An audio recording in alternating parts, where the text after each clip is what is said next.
रतन sir, रतन ये क्या कर रहा है यार? गोली लग जाएगी। ये असली की नकली यार? Goodbye Shekhar. Ratan, goodbye रतन।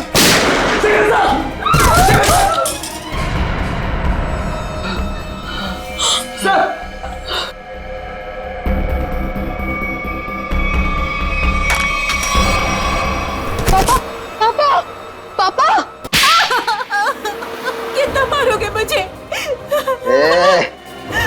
एक बार बोला ना पैसा दे, एक बात में बार बार नहीं दोहराता। पैसा पेड़ पे नहीं उगता। लोगों के घर में झाड़ू बर्तन पोछा करके ही पैसे कमाए हैं मैंने। ऐसे दारू में उड़ाने नहीं दूंगी। अपने पति से जवान लड़ाती है, जवान लड़ाती है।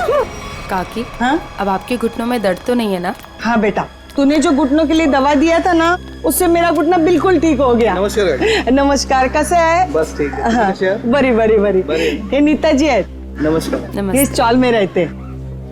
हाँ आइए। हमारे चाल के लोग ना बहुत अच्छे हैं, बहुत सपोर्ट करते हैं एक दूसरे को। हाँ अपने पति से जवान लड़ाती है, जवान लड़ाती है। ये सुनील और रेखा का फिर से किचकिच शुरू हो गया लगता है। अरे और मेरे को दोबारा पैसा लेने से रोका ना, तो मुझसे बुरा कोई नहीं होएगा। तुझसे बुरा और हो भी कौन सकता है? कहा ना मैंने कि मैं पैसे नहीं दूंगी। जवान लड़ाती है, आज तेरे को सबक सिखा के रहेगा मैं। ए सुनील, खबरदार जो उस पे हाथ उठाया तो। देख सविताई, ये मेरा और मेरे बाइकों का पर्सनल मामला है, बीच में कुछ नहीं बोलने का। इसको तो मैं ये तुम्हारा अकेले का मामला नहीं है, सगा साहिल से मामला है। यहाँ हाँ, अगर दोबारा दुखा को तुमने धमकी दी तो तुझे चाल के बाहर उठा के फेंक दूंगा मैं। हाँ, खबरदार, जो किसी ने मेरे मर्द को धमकी दी, वो जैसा भी है मेरा पति है और इसे कोई भला बुरा नहीं कह सकता। सुना तुमने? तुम्हारे इतने जुल्म बर्दाश्त करने के बावजूद भी ये अपना पत्नी धर्म निभा रही। क्या तुम एक पति होने का कर्तव्य पूरा कर पा रहे हो? देख, अगली बार ना तूने इस पे हाथ भी उठाया या उंगली भी उठाई ना, तो तेरे को मैं जेल में भिजवा दूंगी, समझा? गलती हो गई, गलती हो गई, चल जा अभी। माफी हमसे नहीं, अपनी पत्नी से मांगो। अरे बस जाने दो, चलो नहा लो, मुझे भी काम के लिए निकलना है। चलिए अच्छा है, सुनील को अकल आ गई आज। सुनील को तो सबक मिल गया, लेकिन इन दोनों का झगड़ा देखकर ना मेरे को मेरे पुराने दिन याद आ गए। आपके पति भी? हाँ, बहुत शराब पीता था, हर वक्त नशे में रहता था, और जब नशे में नहीं रहता था ना, तो इसी तरह जबरदस्ती मेरे से पैसा मांगता था। और आप पैसे दे देती थी? हाँ, क्या करती? और जब मैंने पैसा देना बंद किया ना, तो मेरे सारे गहने, कपड़े, घर का सारा सामान, यहाँ तक कि घर का पूरा अनाज भी बेचना शुरू कर दिया। और फिर एक दिन यही शराब उनको मुझसे दूर ले गई और लीवर फेल हो गया। आई एम सॉरी, मुझे ये सब नहीं पता था। अब आपके पति के बाद आपके घर में कौन कौन है? मेरे 2 बच्चे थे, अनुज और कशिश। भगवान भी इतना निर्दयी है ना, एक एक्सीडेंट में मेरे 2 बच्चों को मुझसे छीन लिया। मैं समझ सकती हूँ कि अपने को खोने का गम क्या होता है। हौसला रखिए, आने वाले दिन खुशियाँ ही खुशियाँ लेकर आएंगे। कल की इसी उम्मीद पे तो मैंने ये एनजीओ की स्थापना की थी, और चाल के सारे परिवार वालों को मैंने अपना परिवार माना।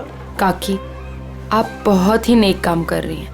अच्छा अभी रहने दे, ज्यादा तारीफ मत कर मेरी। हाँ चल अंदर चल, मैं तेरे को ना गरम गरम चाय पिलाती हूँ। हाँ अरे नहीं काकी, मुझे ना लेट हो रहा है और आज ही मुझे कॉलेज भी जाना है अपने थीसिस का फॉर्म भरने। तो हम शाम को मिलते हैं चाय पे? पक्का ना? संभल के जाना। हाँ? आज तो बहुत लेट हो गई।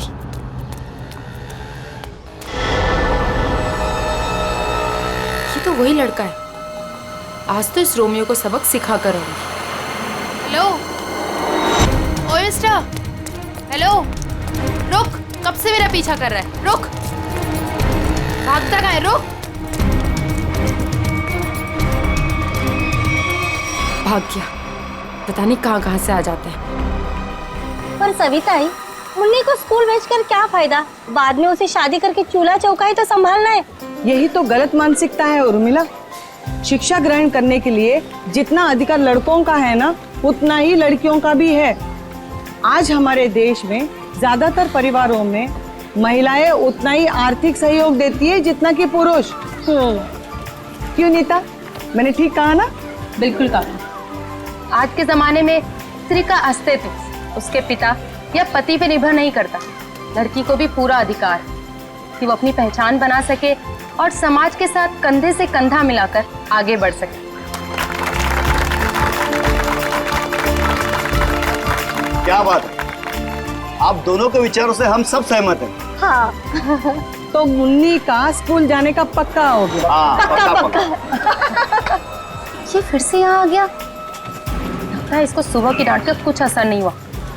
कौन है ये नीता, तुम जानती हो? नहीं काकी, पता नहीं कौन है और कहाँ से आया है, लेकिन रोज मेरा पीछा कर रहा है। अरे पहले क्यों नहीं बताया? चलो जमकर खबर लेते हैं आज इसकी। चलो चल। हेलो, तुम मेरा पीछा करते करते यहाँ तक आ गए। क्या कर रहे हो? चाहते क्या हो? हाँ? अरे कहाँ जा रहे मैं हैं? तुमसे बात कर रही हूँ। अरे सुनाई दे रहा है कि नहीं दे रहा है? क्या हो गया इसे? अरे सीढ़ी, अरे ये तो छत, अरे सुनो, छत के ऊपर जा रहा है। कहाँ जा रहे हो? एक किधर जा रहा है ये? रुको।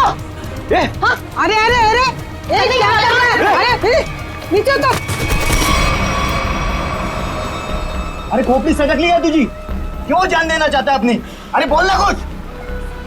अरे बोल। मैं यहाँ कैसे आया? इधर क्या कर रहा हूँ मैं? तेरे को नींद में चलने का आदत है क्या? कब से बुला रहे थे तेरे को? ड्रामा मत करो, बताओ कि मेरा पीछा क्यों कर रहे थे? मैं बात करती हूँ। बेटा देख, तेरे दिल में ना जो कुछ भी है सच सच बता दे। तू नीता को पसंद करता है क्या? वो बात नहीं है, मैं तो नीता जी का बॉडीगार्ड हूँ। इनके पिताजी ने मुझे इस काम पर रखा था कि इनकी मैं रक्षा करूं। उन्होंने ये भी कहा था कि इनको पता न चले। झूठ मत बोलो, मेरे पापा मुझसे बिना पूछे कुछ नहीं कर सकते। मैं सच कह रहा हूं। ये मेरा आईडी कार्ड।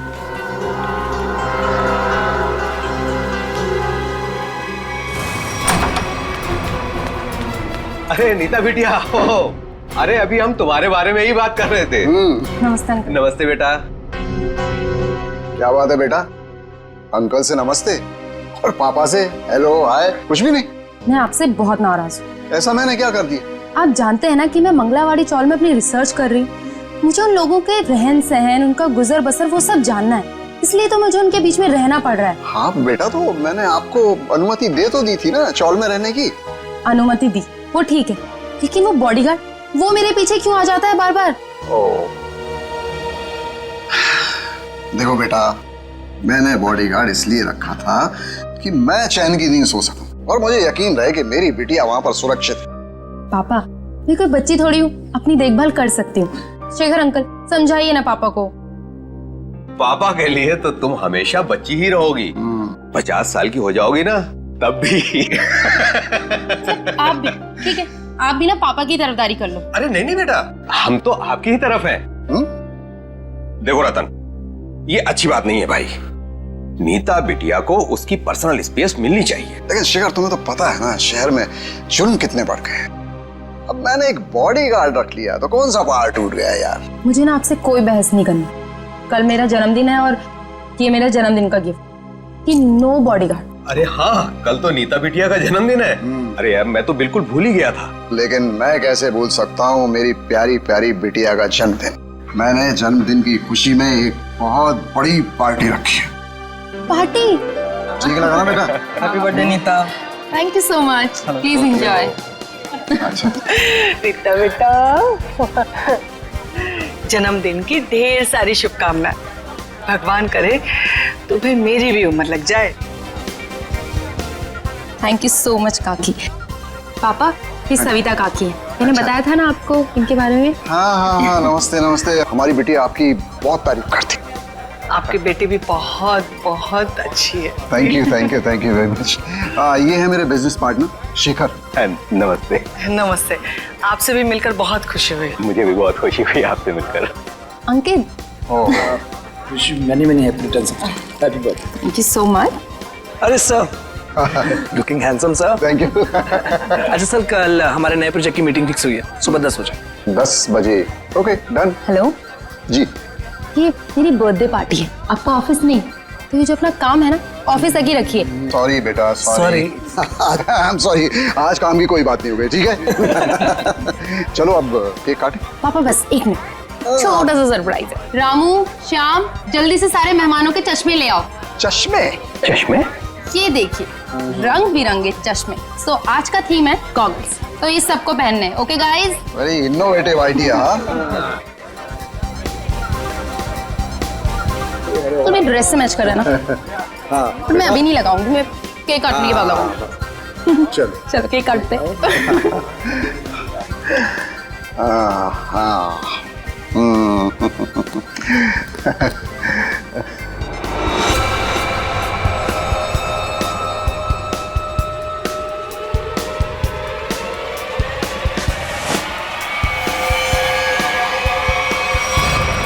गन?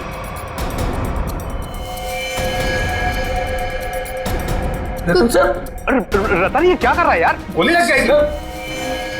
ये असली की नकली यार? Goodbye Shekhar. Ratan goodbye रतन।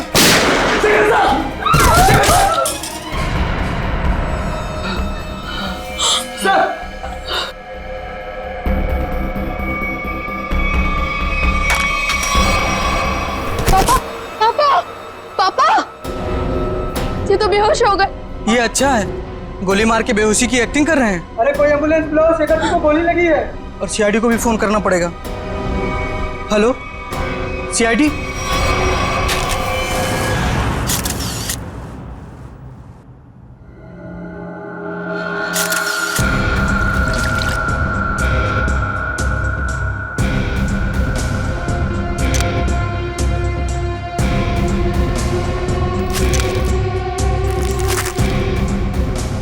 गोली सीधे सीने पे मारी गई है।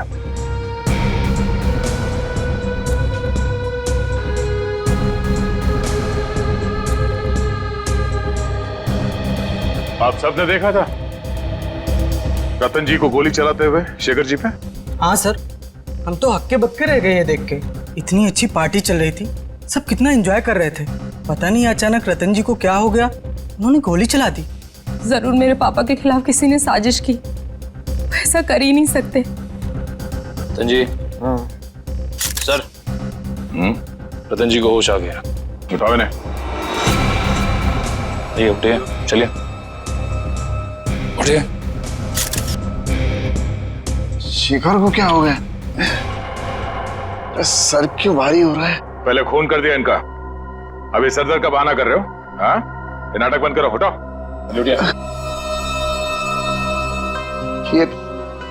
ये आप क्या कह रहे हैं? मैंने किसी का खून नहीं किया। नीता बेटा क्या कह रहे हैं ये लोग, मेरी समझ में नहीं आ रहा है बेटा। पापा मुझे खुद समझ में नहीं आ रहा है कि ये सब हो क्या रहा है। समझ में आएगा, सबको बहुत जल्दी सबको समझ में आ जाएगा। निखिल, मयूर, घर की अच्छी तरह से तलाशी लो। यहाँ पे पार्टी में जितनी भी चीजें मौजूद है सबको उठा लो। जयंती सर, इस गन को फोरेंसिक लैब में भिजवा दो। रतन जी चलिए ब्यूरो चलते हैं। पापा ठीक तो है ना? पापा सर बैलिस्टिक्स रिपोर्ट आ गई। इसमें साफ साफ लिखा है कि शेखर को जो गोली लगी थी वो रतन जी के गन से चली थी, और उस गन पे जो उंगलियों के निशान मिले थे वो भी रतन जी के ही थे। कहिए रतन जी, क्या कहना है आपको इस बारे में? नहीं, कुछ समझ में नहीं आ रहा सर। सर बहुत भारी हो रहा है। ऐसा लग रहा है जैसे किसी गहरी नींद से जागा हूं मैं। कोई डरावना सपना देखा है मैंने। हाँ, मगर क्या करे, शेखर जी की मौत तो कोई सपना नहीं है। सारे सबूत यही कह रहे हैं कि शेखर का खून तुमने किया है। मैंने कोई गोली नहीं चलाई सर। आप मुझ पर यकीन क्यों नहीं कर रहे सर? तो फिर वो गोली क्या अपने आप शेखर जी के शरीर में गई? कुछ याद नहीं आ रहा है मुझे।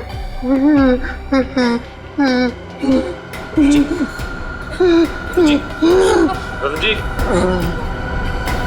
मैंने कहा था ना आपसे कि मेरे पापा दिल के मरीज हैं, उन्हें टेंशन मत दीजिए। सर मैं एम्बुलेंस को फोन करता हूँ। नहीं नहीं नहीं, अपनी गाड़ी में लेकर चलो, हॉस्पिटल में एडमिट करो जल्दी। चलिए।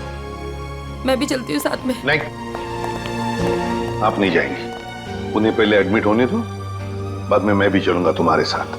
प्लीज सर, मेरे पापा को छोड़ दीजिए। अगर तुम्हारे पापा ने कुछ भी नहीं किया है तो उन्हें कुछ नहीं होगा।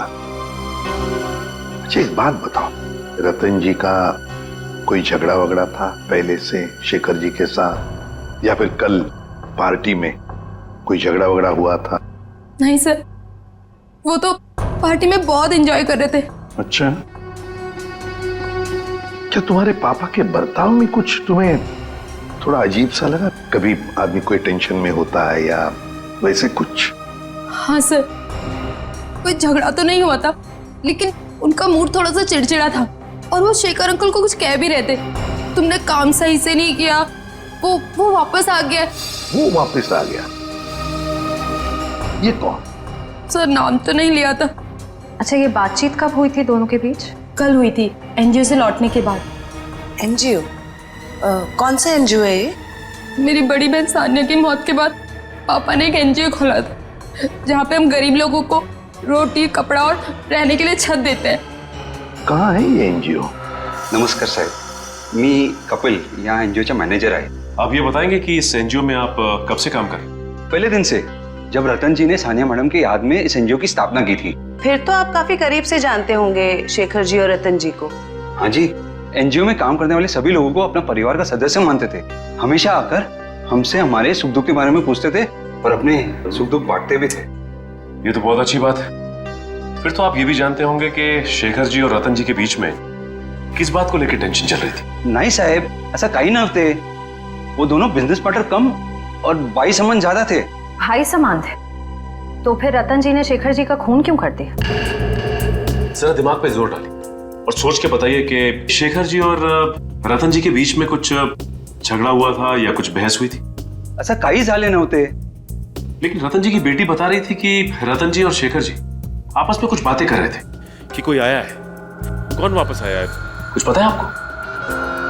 हाँ, वो ये दोनों यहाँ बात कर रहे थे इसके बारे में, जब मैंने उस अजीब घटना के बारे में बताया उन्हें। अजीब घटना? कैसी अजीब घटना? कुछ दिन पहले एक आदमी ने मुझे फोन किया था, कहा शेखर जी और रतन जी ने उसे काम पे रखा है और उसने अपना अपॉइंटमेंट लेटर मेल किया कंपनी के लेटरहेड पे, प्लीज चेक कर लीजिए। दूसरे दिन से वो काम पे आने लगा और सब फाइलें वगैरह चेक करने लगा। कौन सी फाइलें चेक कर रहा था? सारी फाइलें, टैक्स की फाइलें, अकाउंट्स की फाइलें, और हाँ, रतन जी और शेखर जी के जिंदगी के बारे में काफी सवाल पूछे। फिर क्या, बस लंच ब्रेक में खाना खाने के बहाने बाहर चला गया और वापस ही नहीं आया। जब भी मैंने इस घटना के बारे में दोनों बॉसेस को बोला तो उन्होंने कहा कि हमने किसी को काम पे रखा ही नहीं है। इतनी मेहनत करके आया था पूछताछ करने के लिए, जरूर इस जुर्म में उसका हाथ है। शेखर जी ने रतन जी को कहा कि वो वापस आ गया है, तुमने अपना काम बरोबर किया नहीं है। इस आदमी का चेहरा तो देखा था ना आपने, हमारे लिए स्केच करवाई। साहिब, दरअसल बात यह है कि उस दिन मैं अपना चश्मा घर में भुलाया था और चश्मे के बगैर मुझे तो कुछ दिखता ही नहीं है। सामने कुर्सी पड़ी की गाड़ी पड़ी, मेरे को वो भी नहीं दिखता। सर, एक बात तो तय है, ये जरूर इन दोनों के अतीत से जुड़ा हुआ ही कोई आदमी है। एग्जैक्टली, इसीलिए तो बड़ी आसानी से इस अनजान आदमी को उन्होंने पहचान लिया। इस नए मोहरे से जल्द मिलना होगा। सर, हाँ, पता चला एनजीओ से किसका फोन था जिसकी वजह से इन दोनों के बीच में अनबन हो गई? सर, एनजीओ वालों को उसका नाम तो नहीं मालूम, लेकिन उनका कहना था कि कोई आदमी आया था, अनजान आदमी, जो काफी सवाल जवाब कर रहा था वहां पे। यह आदमी जरूर रतन ने जो अपने बेटी सानिया के नाम पे एनजीओ चलाया उसी से संबंधित है। रतन और शेखर दोनों इस आदमी के बारे में जानते थे और इसीलिए इन दोनों के बीच में बहस हो गई। सर, कहीं ये जो भी चीजें हो रही हैं, इन सबका संबंध सानिया की मौत से तो नहीं? नीता, बेटा एक बात बताओ, तुम्हारी बहन की मौत कैसे हुई? दीदी ने आत्महत्या की थी। क्यों? मालूम नहीं। मालूम नहीं मतलब? मैं उस वक्त हॉस्टल में थी, घर पे क्या हो रहा है क्या नहीं, सबसे अनजान। अच्छा, जब आपकी बहन ने आत्महत्या की तो उस वक्त क्या आप हॉस्टल में थी? उस वक्त तो मैं घर पे थी, छुट्टियां मनाने के लिए आई थी। मुझे आज भी वो दिन याद है जब मैं और पापा मॉल से शॉपिंग कर कर आए, जैसे ही पापा ने दरवाजा खोला, सानिया बेटा, सानिया, सानिया! नीता, क्या तुमने अपने पापा से पूछा नहीं, जानने की कोशिश नहीं की कि क्यों तुम्हारी बहन सानिया ने ऐसा कदम उठाया? पूछा था सर, बहुत बार, लेकिन पापा हमेशा यही कहते थे कि तुम्हें इस बारे में जानने की जरूरत नहीं, और वो रोने लगते थे। इसलिए मैंने इस बारे में कभी उनसे बात नहीं की। हम मगर किसी को तो पता होगा ना क्या तकलीफ थी सानिया को, कोई खास दोस्त न कोई तो। आया जी थी, वो हमेशा उनके साथ रहती थी। उसकी जिंदगी के पहले दिन से लेके आखिरी दिन तक वो हमेशा दीदी के साथ रही है। जी, ये आया रहती कहाँ है? उसी चौल में जहाँ मैं रिसर्च कर रही हूँ। अभी भी पापा उनकी तनख्वाह हर महीने बराबर पहुँचा देते। बेटी क्या चल रहा है तुम्हारा? अभी तक गिनती चालू है? आई एम सॉरी सर, पता नहीं क्यों मगर मुझे एक चश्मा कम लग रहा है। एक चश्मा कम लग रहा है मतलब? सर पार्टी में 20 लोग आए थे। हाँ। मैं कम से कम 5 बार गिन चुका हूँ, हर बार 19 चश्मे बता रहे। तो फिर एक चश्मा कहाँ गया? पता नहीं सर। जी बिल्कुल सही कह रहे हैं, जो चश्मा मेरे पापा ने पहना था वो तो इसमें है ही नहीं। पापा का चश्मा कहाँ गया? सर हो सकता है जब पापा बेहोश हुए हो तो कोई लेकर चला गया हो। कमाल है सर, पार्टी में खून हो जाता है मगर फिर भी किसी को चश्मा चुराने की सूझी।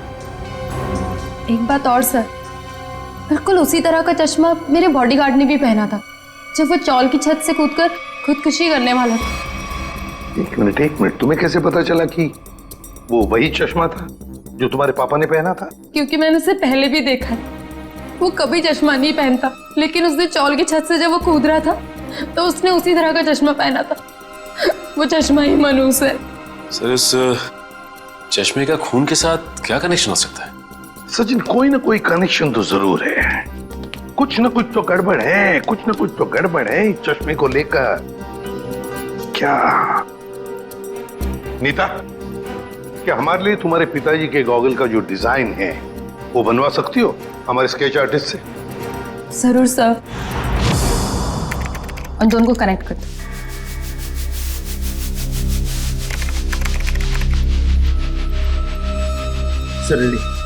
ठीक है, थैंक यू। कमाल का डिजाइन है इस चश्मे का। सर ये चश्मा तो कस्टम मेड लगता है, क्योंकि रेडीमेड चश्मों की डिजाइन ऐसी नहीं होती। हाँ श्रेया, ये ऑर्डर दे के डिजाइन देकर बनाया गया चश्मा है। ये पता लगाना पड़ेगा शहर में ऐसी कौन सी दुकानें हैं, कितनी दुकानें हैं जो इस तरह के चश्मे बनाती है। फिर सानिया की आया के बारे में भी पता लगाना पड़ेगा। हेमलता जी? कौन है? आप सानिया की आया थी ना? हाँ, पर आप लोग? देखिए हम सीआईडी से। सीआईडी?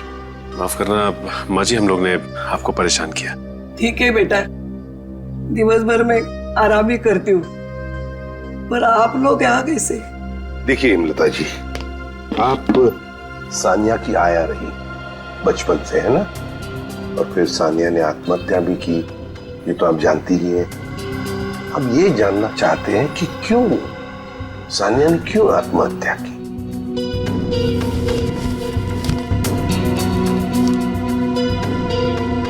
बहुत दिनों बाद इन बूढ़ी आंखों को आप लोगों ने नम कर दिया।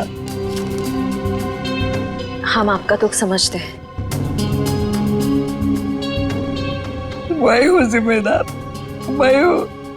या तो रतन जी को मैंने मनाना चाहिए था उस रिश्ते के लिए, वरना सानिया को मजबूर करना चाहिए था वो लड़के को भूलने के लिए। लड़का? कौन लड़का? जिससे वो प्यार करती थी।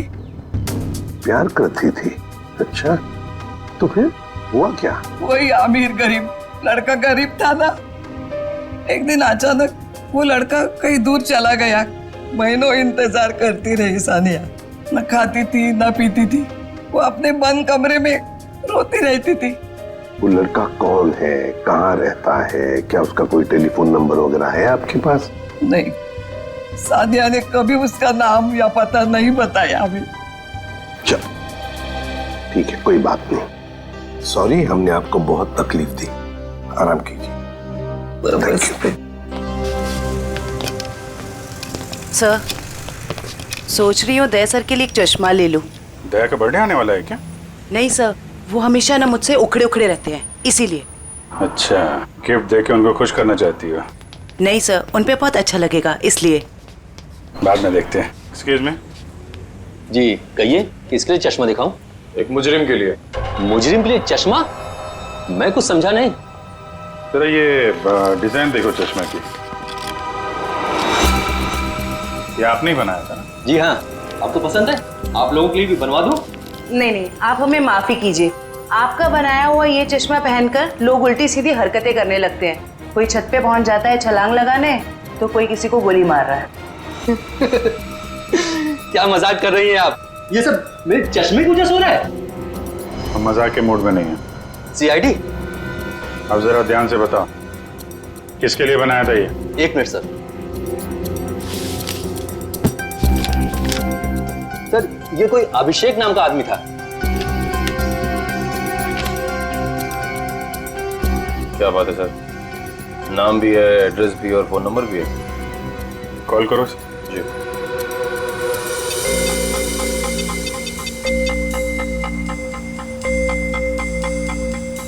सर, नंबर गलत है। गलत? लगता है एड्रेस भी गलत है। दिल दरिया कॉलोनी। दिल दरिया कॉलोनी कभी सुना है आपने? कहीं कहाँ पे है मुंबई में? सॉरी सर, मैंने एड्रेस ठीक से देखा नहीं था। आंखों का बिजनेस करते हो तुम? आदमी को तो देखा होगा ठीक से। दरअसल सर, मैं उस वक्त दुकान पर नहीं था। मेरा कारीगर जगनलाल था, उसने ही अभिषेक को देखा था।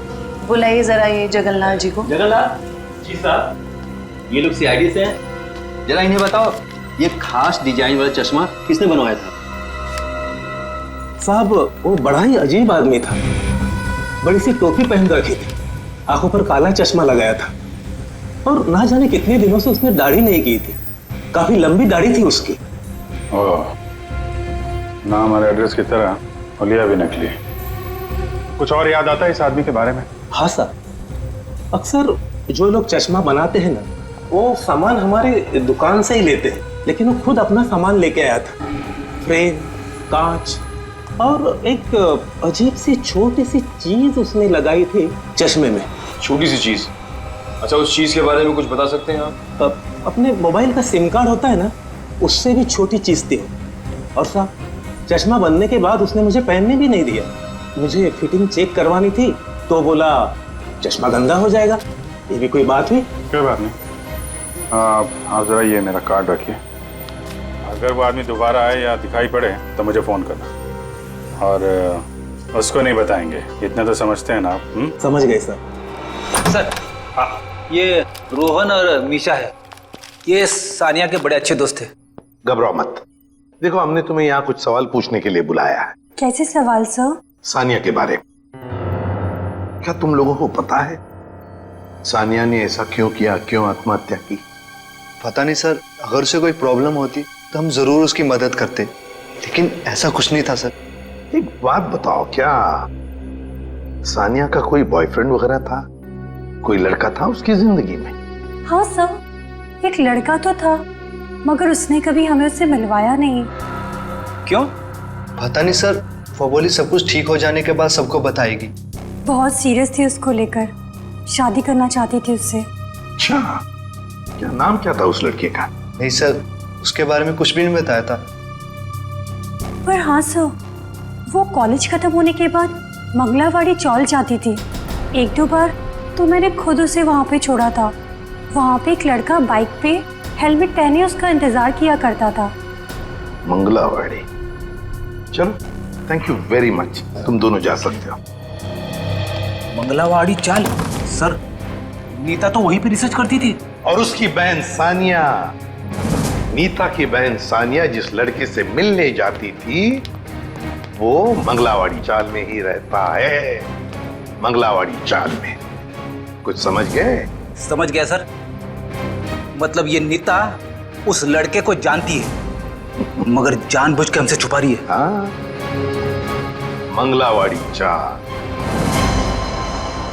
इस लड़की को देखिए, क्या आप में से कोई भी इसे जानता है, कभी देखा है? हाँ, ये अक्सर हमारे चौल में आया करती थी उस लड़के से मिलने। कौन सा लड़का? मनोज नाम था उसका, इसी चाल में रहता था वो। रहता था मतलब अब नहीं रहता? वो दरअसल कुछ साल पहले उसे सजा हो गई थी। अब तक तो सजा पूरी भी हो गई होगी, पर वो वापस लौटा नहीं। क्या क्या किया था उसने? सर पक्के से तो पता नहीं, पुलिस कह रही थी चोरी चकारी का इल्जाम है उस पर। मनोज, चल, thank you very much. Sir, जिस मनोज की आप बात कर रहे हैं उसका तो सर कोई भी पुलिस रिकॉर्ड नहीं है। सुमी जी, ये कैसे हो सकता है, जबकि मंगलावाड़ी चाल में रहने वाले लोगों ने हमें बताया कि 5 साल पहले मनोज को उसी चाल में से गिरफ्तार किया था। सर, सारी फाइलें आपके सामने रखी हुई हैं। 5 साल के सारे रिकॉर्ड आप देख चुके हैं, मगर कहीं भी इस नाम का कोई शख्स नहीं है। हो सकता है मनोज की फाइल गुम हो गई। ऐसा कैसे हो सकता है सर? क्यों नहीं हो सकता? तो फिर मनोज की फाइल मिल क्यों नहीं रही है? हो सकता है सर आपको कोई गलत इंफॉर्मेशन मिल गई हो, या फिर इस नाम का कोई शख्स हो ही ना, या फिर चौल वालों ने आपसे झूठ बोल दिया। होने को तो यह भी हो सकता है कि मनोज की फाइल यहां से जानबूझकर गायब की गई।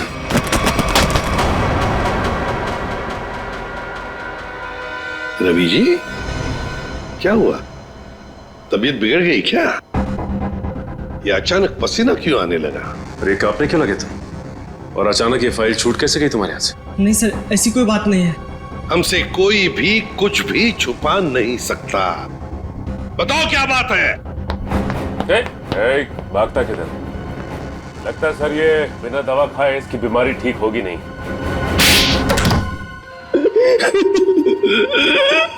सर मुझे माफ कर दीजिए, मेरे पैसों के कारण मनोज की फाइल जला दी।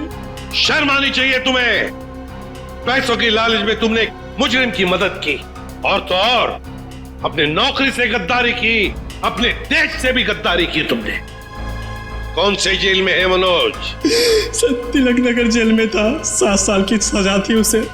अच्छे व्यवहार के कारण 4 साल में उसे रिहा कर दिया गया।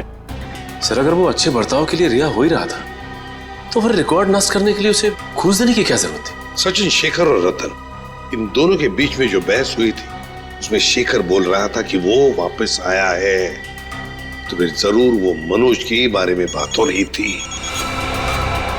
सर उस चश्मे वाले का फोन। हाँ सर, मैं जगन्नाथ चश्मे वाला। सर अभिजीत सर का फोन नहीं लग रहा था, इसलिए मैंने आपको फोन किया। हाँ बोलिए। सर वो आदमी फिर आया था चश्मा बनाने। अब इस वक्त कहाँ है वो आदमी? सर वो जाते वक्त फोन पे बात कर रहा था, कह रहा था कि किसी विद्युत नगर जा रहा है, सेक्टर 5। विद्युत नगर? नीता भी तो विद्युत नगर में रहती है। माय गॉड, मतलब नीता की जान को खतरा है। हाँ एसीपी सर, हम नीता के घर पहुंच गए हैं।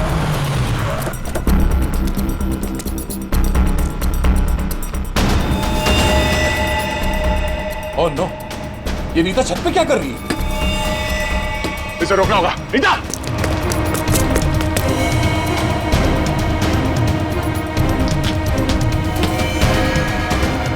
नीता!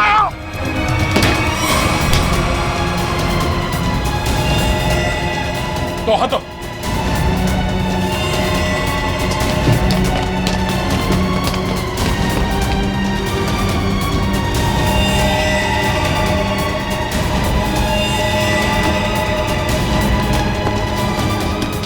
पकड़ो।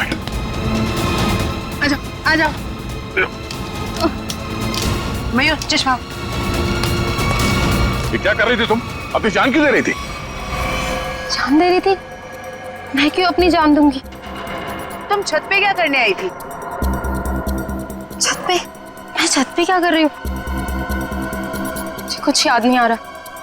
मैंने वो चश्मा पहना था और पता नहीं, मेरा सर दर्द हो रहा है। सर इस केस में ये क्या हो रहा है? लोग अचानक खुदकुशी करने चले आते हैं। सारे हादसों में एक चीज कॉमन है, ये चश्मा। ये चश्मा पहनने से पहले क्या हुआ था वो तो याद है ना तुम्हें? हाँ सर। नीता, मुझे पता है तुम पर क्या बीत रही होगी, लेकिन तुम चिंता मत करो, सब ठीक हो जाएगा। काकी, ये क्या है? ऐसी हालत में मुझे ये गिफ्ट तुम्हें देते हुए बहुत अजीब लग रहा। गिफ्ट? हाँ, तुम्हारा बर्थडे था ना, तो हमारे चौल के बच्चों ने अपने हाथों से बड़े प्यार से तुम्हारे लिए गिफ्ट बनाया।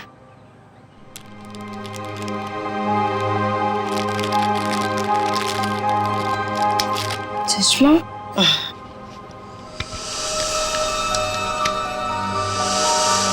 ये सविता जी कौन? सविता जी मंगलवाड़ी चौल में रहती हैं, बड़ी नेक औरत है। ये कितनी नेक औरत है ये तो उनसे मिलने के बाद ही पता चलेगा। अरे अरे अरे अरे सविता जी, लगता है हम लोग गलत वक्त पर आ गए। कहीं जा रही थी आप? हाँ, वो कुछ जरूरी काम आ गया था, इसलिए मैं कलकत्ता जा रही हूँ। लेकिन क्या करें, अब तो आप कलकत्ता जा नहीं पाओगी। क्यों नहीं जा पाऊंगी? वो क्या है ना कि मुजरिमों को यहाँ खुले घूमने की आजादी नहीं। मुजरिम? कौन मुजरिम? शराफत का नकाब उतार, नीता ने हमें सब कुछ बता दिया है। मेरे को कुछ काम है, मैं आती। अब तक तुम्हारी उम्र का लिहाज कर, मुझे सख्ती बरतने पे मजबूर मत करो प्लीज। बताइए। मैंने जो कुछ किया अपने बच्चों के मौत का बदला लेने के लिए किया। बच्चों की मौत का बदला?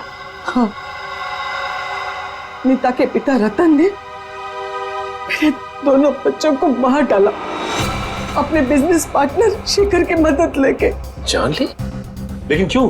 क्योंकि उसको गलतफहमी हो गई थी कि मेरा बेटा तनुज वही लड़का है जिसे उसकी बेटी सानिया प्यार करती थी।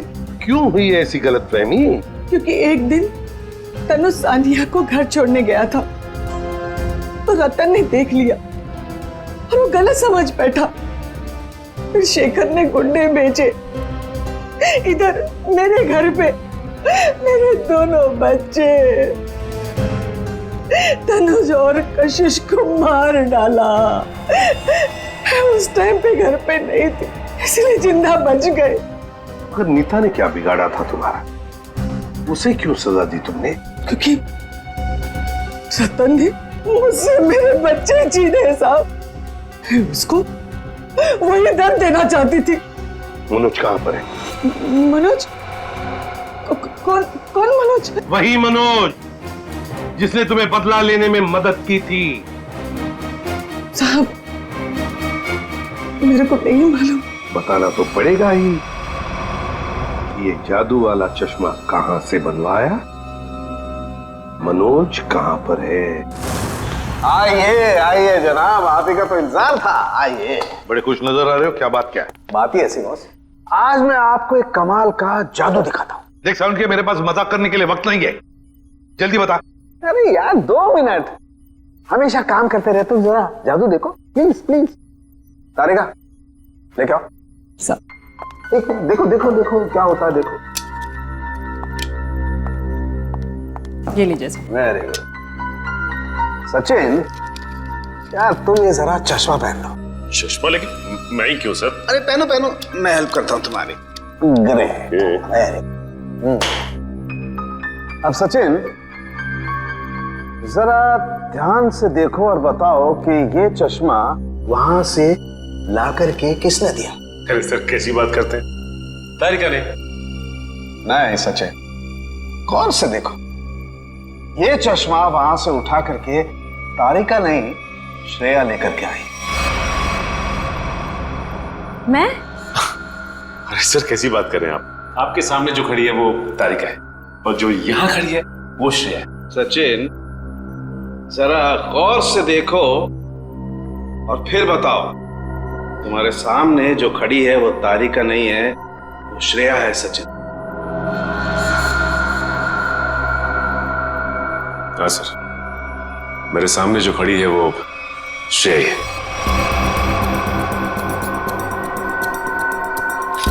सचिन, ये मेरी गन लो। और तुम्हें इस गन के साथ क्या करना है सचिन, तुम जानते हो ना? हाँ सर, मुझे अच्छी तरह से मालूम है कि इस गन के साथ क्या करना है। साळुंखे, कुछ नहीं होगा। साळुंखे ऐसी मजाक मत कर। Please believe me. हाँ सचिन, तो पता है ना तुम्हें क्या करना है इस गन से? हाँ सर, पता है।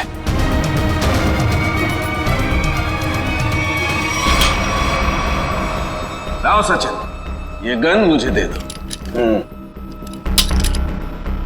अब ये चश्मा भी तुम्हारा उतार देना है। बैठ जा, बैठ जा। जो क्या रहे, सर भारी हो रहा। सचिन, अभी अभी आपने मुझे मारने की कोशिश की, मुझ पर गोली भी चलाई। वो तो गन खाली थी इसलिए। ये तुम क्या कह रही हो? मैं तुम्हें मारने की कोशिश क्यों करूंगा? मैं तुम्हें गोली क्यों चलाऊंगा? रिलैक्स रिलैक्स, मैं बताता। बस, ये बहुत ही स्पेशल चश्मा है। इस चश्मे में एक डिवाइस लगी हुई, एक ऐसा यंत्र जिसकी वजह से जो इंसान इस चश्मे को पहनता है वो सम्मोहित हो जाएगा। डिवाइस। और ये नैनो डिवाइस है जो वॉइस रिकॉर्ड करता रहता है। तो जिस इंसान ने चश्मा पहना है उससे ये बताता रहता है कि उसे एग्जैक्टली करना क्या है। आपने जो मुझ पर गोली चलाई वो भी इसी डिवाइस की वजह से। इसलिए वो आवाज आ रही थी। लेकिन ये आवाज हमें सुनाई क्यों नहीं दी? वो इसलिए क्योंकि वो आवाज बहुत ही ज्यादा धीमी है। बॉस, वो आवाज इतनी कम है कि बाजू में खड़ा इंसान भी वो आवाज सुन नहीं सकता है। और जैसे ही ये चश्मा उतारा जाता है, आदमी भूल जाता है कि उसने जब वो चश्मा पहना था क्या किया था उस वक्त। एग्जैक्टली। और इसीलिए रतन जी को ये याद नहीं था कि इन्होंने शेखर पे गोली चलाई। और उस बॉडीगार्ड को भी इसीलिए पता नहीं चला कि वो कब छत पर गया और कब छलांग लगाई। ये सारा उस मनोज का किया हुआ कर्म है। अब वो वक्त आ गया है जो मैंने अपनी पूरी जिंदगी में किया, वो सारे कर्मों का हिसाब होगा। अफसोस, पाप का घड़ा पुण्य से भी भारी है, लेकिन मेरी जैसी औरत का जीने का कोई अधिकार नहीं है, कोई अधिकार नहीं है। उम्मीद करती हूँ अगले जन्म में अच्छा इंसान बनने की कोशिश करूंगी।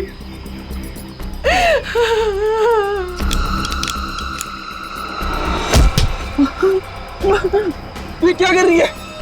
उतार चश्मा, उतार। मेरा बच्चा आ गया। तूने जहर पिया? आई, ये क्या किया तूने? मेरे को नहीं पता मैंने ऐसा क्यों किया। बेटा, मेरे को माफ कर दे, हमारे साथ इतना ही था। नहीं आई, आई नहीं, आई। जिस किसी ने भी तेरे साथ ऐसा किया है माँ, तेरी कसम उसे छोड़ूंगा नहीं मैं। अब पता चला किसी अपनों पर वो मौत का चश्मा लगाने के बाद कैसे लगता है। चलो अब तुम्हारे आंखों पे कानून का चश्मा चलाते हैं। कहाँ भाग रहे हो? रुक, सचिन उधर से पीछे जाओ उसके।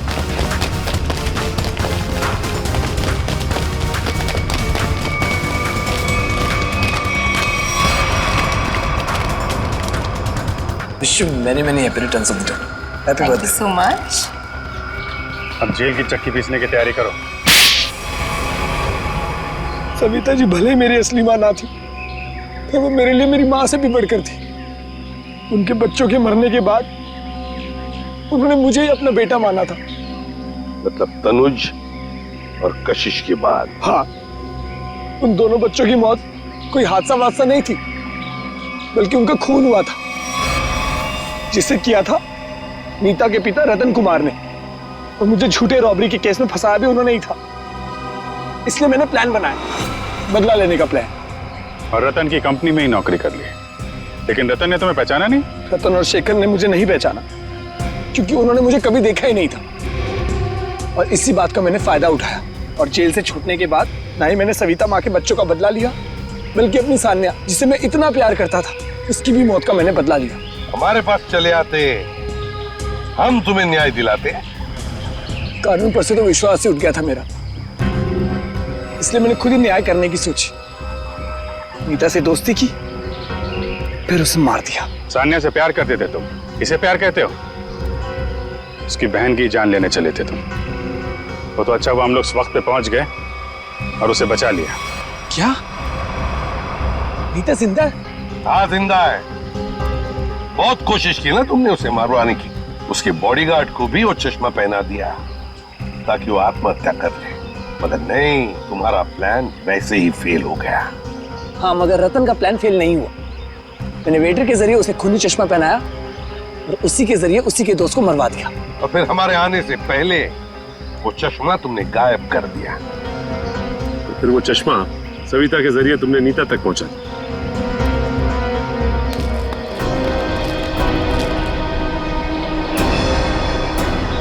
माँ, तू जिंदा? मैं जिंदा हूँ। मेरे को माफ कर दो मनोज बेटा, ये सब कुछ मुझे सीआईडी को बताना पड़ा। इन्होंने जो कुछ भी किया हमारे कहने पे किया। अपना बदला पूरा करने के लिए तुमने बहुत नाटक किया और तुम्हारी असलियत सामने लाने के लिए हमने भी ये छोटा सा नाटक किया। क्या मिला तुम्हें? इस बदले की आग ने तुम्हें कहां से कहां पहुंचा दिया। अब जेल की सलाखों के पीछे सड़ते बैठना। कानून तुम्हें कड़ी से कड़ी सजा देगा, शायद फांसी ही होगी।